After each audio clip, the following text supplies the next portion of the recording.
But కొంచెం disappoint ఎక్కడైనంటే ఆడతలేడేంది అసలు ఈ గేమ్ స్టార్ట్ చేయలేడా ఇంకా రాము అనేది.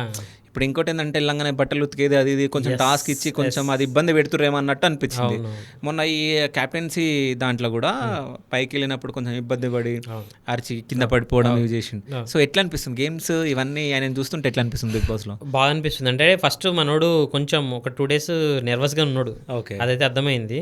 ఆ తర్వాత మనోడికి వచ్చిన టాస్క్లు కూడా కొంచెం బట్టలు ఉతకడము కొంచెం బాగా స్ట్రగ్లింగే వచ్చాయి. సో అందుకే మనోడు ఎక్కువ స్క్రీన్ స్పేస్ కూడా తీసుకోలేకపోయినప్పుడు ఎక్కువ అందరితో ఇంటరాక్ట్ అవ్వలేకపోయాడు. కాకపోతే అందరికి అక్కడ ఉన్న వాళ్ళకి అర్థమవుతుంది ఏంటంటే రాము చాలా హార్డ్ వర్కర్, ఇన్నోసెన్స్, జెన్యూనిటీ, ఇదైతే అందరూ అక్కడ ఫీల్ అయ్యారు. జనాలు కూడా సేమ్ ఫీల్ అయ్యారు, అదే ఫీల్ అయ్యారు. సో అందువల్లనే ఈ వీక్ నామినేషన్లోంచి సేఫ్ అయ్యాడు. చాలా మంది ఓట్లేసి మనల్ని సేవ్ చేశారు. హోప్లీ ఈరోజు మనం మాట్లాడుకునే టైంకి నేను లైవ్ చూసి వచ్చాను ఇందాక. రాము నామినేషన్లో లేడు, సెకండ్ వీక్ నామినేషన్లో లేడు. I'm so happy that. So ఇంకోటి ఏంటంటే ఈయన అంటే అందరితోటి కలిసిపోతుండు, అందరితోటి బాగుంటుండు. కానీ సృష్టి ఈయన ఇద్దరు డాన్స్ ఆడడం కొంచెం బాగా అనిపించింది. బట్ ఆమె వెళ్ళిపోయింది. వాళ్ళిద్దరు అంటే బాండింగ్ కూడా కొంచెం ఏర్పడ్డది. అంటే ఇద్దరు డాన్సర్స్ అదొకటి ఉండి ఇద్దరు డాన్స్ చేసుకోవడం. సో వెళ్ళేటప్పుడు కూడా రాముకి అంటే ఆయన గురించి చెప్పడం, పాజిటివ్ గా చెప్పడం, ఇవన్నీ మనం చూడడం జరిగింది. సో అంటే రాము అంటే టాప్ 5లో ఉండాలి, విన్ అవ్వాలని మనం కోరుకుందాం.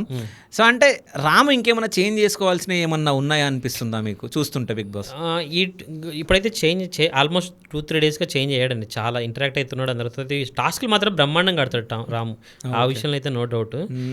హోప్ సూన్ నేను కూడా టాప్ 5లో రాముని చూడాలని చాలా చాలా గట్టిగా ప్రేయర్ చేస్తున్నా. డెఫినెట్గా వెళ్తాడని అనుకుంటున్నాను నేను కూడా. కానీ నిజాలు మాట్లాడుకుంటే ఏంటంటే ఇప్పుడు అక్కడ ఉన్న వాళ్ళు చాలా మందికి తెలియదు. సో ప్రపంచం మొత్తం తెలిసిన వ్యక్తి ఎవరైనా ఉన్నారంటే ఈయననే, నిజం చెప్పాలంటే రాము రాథోడే. అంటే బిగ్ బాస్ చూసే వాళ్ళు తెలుగు వాళ్ళైనా కానీ అంటే వేరే రాష్ట్రాల వాళ్ళు చూసినా సో రాము రాథోడ్ని గుర్తుపడతారు. అడే రాను బొంబాయికి రాను సాంగ్ హీరో అని చెప్పేసి. సో అదైతే గుర్తింపు బాగుంది. నాకు ఓట్స్ కూడా అట్లా వస్తాయని చెప్పేసి నేను అనుకుంటున్నా.